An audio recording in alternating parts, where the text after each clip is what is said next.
নমস্কার বন্ধুরা, আমি আপনাদের কাছে আরেকটা রেসিপির সাথে হাজির হয়েছি। আমার আজকের recipe cake. Eggless without oven, pressure কুকারে একদম নর্মাল ঘরোয়া কিছু উপকরণ দিয়ে আপনাদের সাথে শেয়ার করে দেখাবো। কেকটা হবে একদম স্পঞ্জি, নরম, তুলতুলে, আর আপনাদের পারফেক্ট কেক তৈরির পুরো টিপস অ্যান্ড ট্রিক্সের সাথে প্রথম থেকে শেষ পর্যন্ত দেখার অনুরোধ রইল। কোনো রকম আমি ডিম ইউজ করব না, ডিম ছাড়া কেক বানাবো।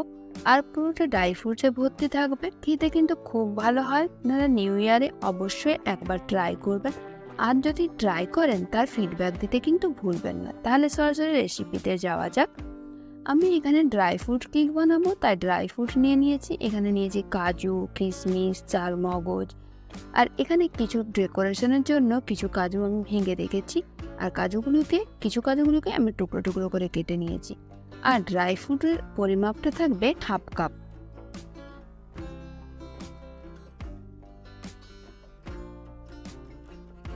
এবারে নিয়ে নেব টুটি ফুটি। আপনারা অনলাইনেও পেয়ে যাবেন, আর যে কোনো গ্রসারি দোকানে গেলে টুটি ফুটি বললেই আপনারা পেয়ে যাবেন ইজিলি। তবে এখানে আমি সব কিছু মিলে নিয়েছি। ড্রাই ফ্রুটগুলো এগুলো আমি ভিজিয়ে রেখে দেবো। আমি এখানে প্যাকেটে যে ফ্রুট জুসগুলো পাওয়া যায় আমি সেইগুলো ইউজ করেছি, আপনারা চাইলে ফ্রেশও ইউজ করতে পারেন। এবারে এই ফ্রুট জুসগুলোকে আমি 5 থেকে 10 মিনিট ভিজিয়ে রাখবো। এবারে যতক্ষণ ভেজানো হচ্ছে ততক্ষণ আমি এখানে প্রেসার কুকারে হিট করে নেব। এখানে 5 লিটারের প্রেসার কুকার ইউজ করেছি। আর প্রেসার কুকারের মাঝে দিয়ে দিয়েছি একটা কাগজ, যাতে কেকের কালার ভালো আসে। আর প্রেসার কুকারে যে ঢাকনাটা ছিল তার একটা হুইসেল আর গার্ডারটা সরিয়ে নিয়েছি। এবারে প্রেসার কুকারে একটা স্ট্যান্ড বসিয়ে দিলাম। এবারে প্রেসার কুকারে ঢাকনাটা লাগিয়ে আমি প্রিহিট করতে দেবো 10 মিনিটের জন্য, একদম লো আঁচে। এবারে কেক টিনটা রেডি করে নেব। তার জন্য একটা বাটার পেপার নিয়েছি। কেক টিনের আকারে বাটার পেপারটা আমি কেটে নিয়েছি এবং অল্প পরিমাণে তেল দিয়ে আমি ব্রাশ করে নিয়েছি, যাতে ইজিলি ভাবে কেকটা খুলে যায় আর কেক টিনের গা থেকে বেরিয়ে আসে।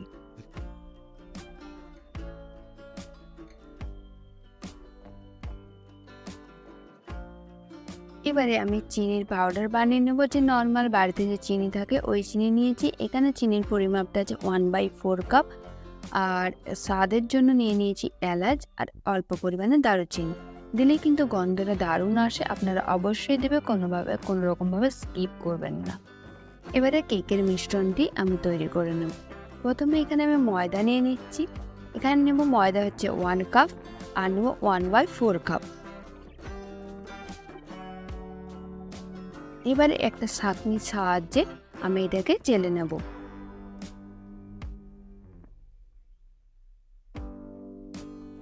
এখানে প্রত্যেকটা উপকরণ কিন্তু আমি চেলে ব্যবহার করব, আপনারাও কিন্তু চেলেই ব্যবহার করবেন। কোনো রকম ভাবে স্কিপ করবেন না আর তাড়াহুড়ো করবেন না।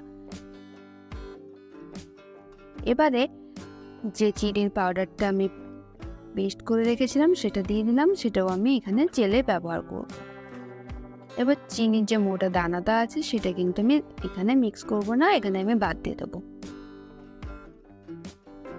মোটা দানাতে কেকের মধ্যে চলে গেলে খেতে ভালো লাগবে না, আর কেকটা ফুলতে অসুবিধে হবে। এবারে ড্রাই ইনগ্রেডিয়েন্টস হয়ে যাওয়ার পরে লিকুইড ইনগ্রেডিয়েন্টস আমি এখানে করবো। তার জন্য এখানে নিয়েছি 1/4 কাপ সাদা তেল। আর এখানে আমি প্রথমে দিলাম 1/4 কাপ, আর বাকি দেবো 1/4 কাপ পরে। এবারে তেল আর দুধটা ভালোভাবে একটু মিক্স করে নেওয়ার পরে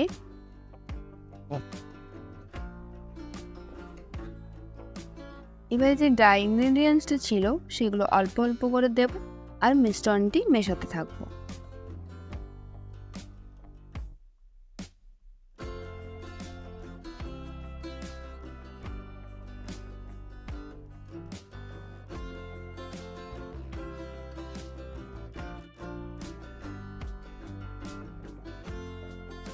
এবারে বাকি যে শুকনো উপকরণটা ছিল সেটাও দিয়ে দিলাম, আর যে ভেজানো ছিল ড্রাই ফ্রুটসগুলো সেগুলোও দিয়ে দিলাম।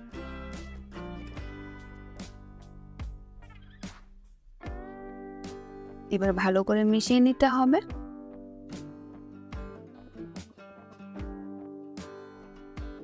এবারে বাকি দুধ ছিল সেটা অল্প অল্প করে দেব আর মিশ্রণটি মেশাতে থাকবো।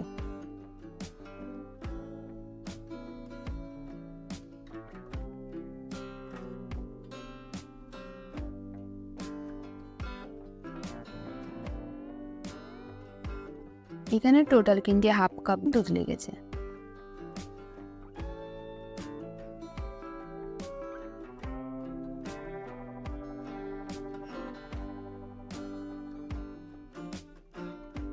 এক চিমটে পরিমাণ মতন লবণ দিলাম আর দেব ভ্যানিলা অ্যাসিড।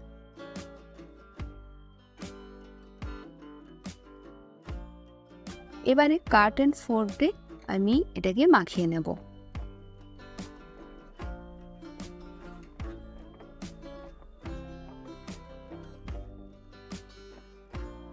এবারে দিয়ে দেবো বেকিং পাউডার আর দিয়ে দেবো বেকিং সোডা।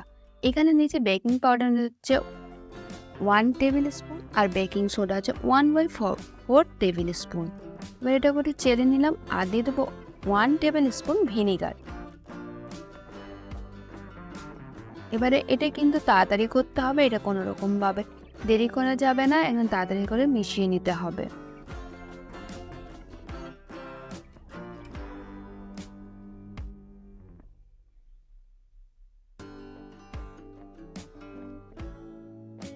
যে কেক টিনটা রেডি করে রেখেছিলাম সেই কেক টিনটার মধ্যে মিশ্রণটি আমি ঢেলে দেব। এই কাজটা কিন্তু আপনাদেরকে দ্রুত করতে হবে।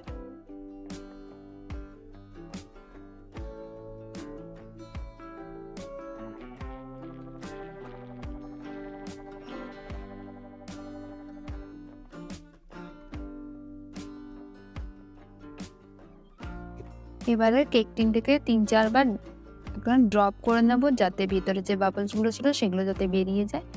এবারে আমি কিছু কাজু কিশমিশ দিয়ে ডেকোরেশন করে নিলাম। আপনার ডেকোরেশনটা আপনাদের পছন্দ মতন করে নেবেন। টুটি ফুটি কাজু কিশমিশ দিয়ে ডেকোরেশন করে এই কাজটা কিন্তু দ্রুত করতে হবে।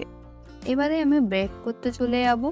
আমি প্রেসার কুকারটা প্রিহিট করতে দিয়েছিলাম, সেটা ভালোভাবে একবার চেক করে নেব যে প্রিহিটটা ঠিকঠাক হয়েছে কিনা। এবারে হাতের সাহায্যে একবার তাপমাত্রাটা চেক করে নেব যে পুরোপুরিভাবে গরম হয়েছে। এবারে কেক টিনটা ঠিকঠাক করে মাঝে সেট করতে হবে, একদম মিডিলে রাখতে হবে, নাহলে কিন্তু এক সাইডটা বেক হবে এক সাইডটা হবে না, তো মিডিলে রাখতে হবে এবং ফ্লেমটা থাকবে লো। আমি এখানে 40 থেকে 45 মিনিট বেক করব, তারপরে এসে চেক করব। 40 মিনিট পর আমি চেক করে দেখব কেকটা ঠিকঠাক হয়ে বেক হয়েছে কিনা।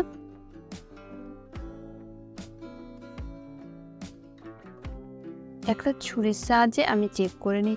ছুরিটা যদি ক্লিন বেরোয় তাহলে ভাবে কেকটা রেডি হয়ে গেছে, আর যদি ক্লিন না হয় তাহলে আরও 10 মিনিট আপনাদেরকে বেক হতে দিতে হবে। এবারে কেকটা যখন ঠান্ডা হয়ে গেছে পুরোপুরি, আমি কেকটা বার করে নিলাম। কতটা স্পঞ্জি হয়েছে আপনারা দেখেই বুঝতে পারছেন। একটা ছুরির সাহায্যে সাইডটা একটু খুলে নিচ্ছি। এবারে আপনাদেরকে দেখাবো যে কতটা সুন্দর কেকটা রেডি হয়েছে।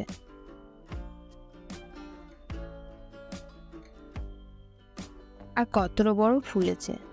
এবং বাটার পেপারটা আমি সরিয়ে নিলাম।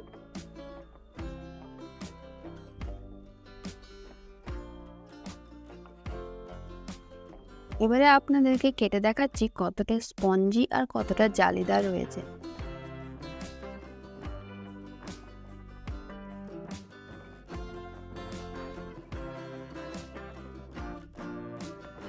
আমার যদি এই রেসিপিটা আপনাদের ভালো লেগে থাকে তাহলে অবশ্যই বাড়িতে একবার ট্রাই করবেন, আর ফ্রেন্ড আর ফ্যামিলিদের সাথে শেয়ার করতে বারবার ভুলবেন না। বেশি বেশি করে শেয়ার করবেন। আমার পাশে থাকবেন, ভালো থাকবেন, সুস্থ থাকবেন। ধন্যবাদ।